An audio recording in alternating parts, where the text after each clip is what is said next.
Manipur da Cesarean Section Touraga Angang Unabagi Chang kiningai oiba mongda wanglamba adu khara makhei hantharakle masi kharaga henna Hanthahannaba Leinaba Pumnamak punna Hotnaminnasi haina Health and Family Welfare Minister Dr S Ranjan phongdorakli wafumasi National Health Mission NHM Manipuri State Health Society SHSK Maternal Health Division namadi Directorate of Health Services Manipur na sinduna iPlates for 9 haina mingthonba award yanthokpagi thorum amada mahakna phongdokkibane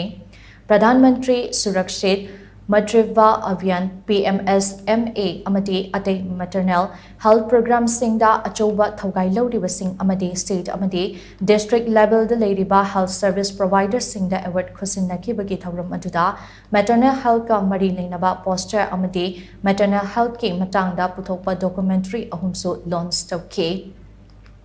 Chingmairong da Laiba Classic Grand Gate Imperial Hall da ngasi pangthokiba thoram aduda Minister Dr S Ranjan, Health and Family Welfare Special Secretary Hyungyo Warsing, Health Service ke Director Dr O Sanahanbi amati ateng masak naiba miyo kiana thoram gi maru oiba mithunglen sing oina sarukya ki thoram aduga mari leinana Minister Dr S Ranjan na makhata na hai maternal health chawkhat laba matamdata society ase chawkhat pa oigadoribane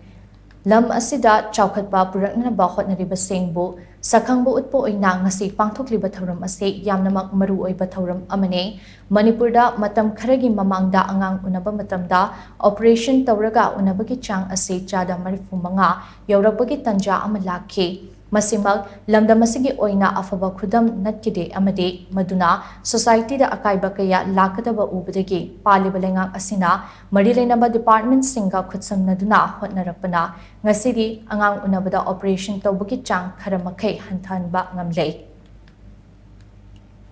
adubu hanthare hairiba sisu adumak wangna leiriba maramna Lam asida leiriba gainige doctor dage hauraga mari leinaba khudingmakna punna hotnaminaduna kharaga henna hantahannaba mathautai masi pangthoknaba hotnabada pukchel sengba amade thawai henna yawshinduna punna thabak tawminaba mathautai haina mahakna phongdokhi ngasigi thoramadada Ching amadi tamge district health center singge marakta khwaidagi thabak ningthina tawba center sing khangatuna manamathum sing yanthokpaga loinana lanai doctor nurse amadi pharmacist na chingba sing da su tongan ba manamathum lanthoktuna pukning thogatke hidak pi ba mayam se hidak pi ba mayam se right up to PHC level bawda apoi hidak pi ba mayam se even folic acid ke mayam to Duga iron tablets or whatever ideal the period by that periphery the Yoruba mayam say so that it reaches the public. It reaches the public. It's just a reminder. We have gone to places CDC Yomuna Yam Kanda, Haizabani, Duga SMT, there was a program, even free diagnostics. It's through a PPP Mota Kunata Singzi Yam Toina Haizabani because was a key Krishna diagnostics not that we see Manipuri oina. The results even quality assurance to quality so that we give the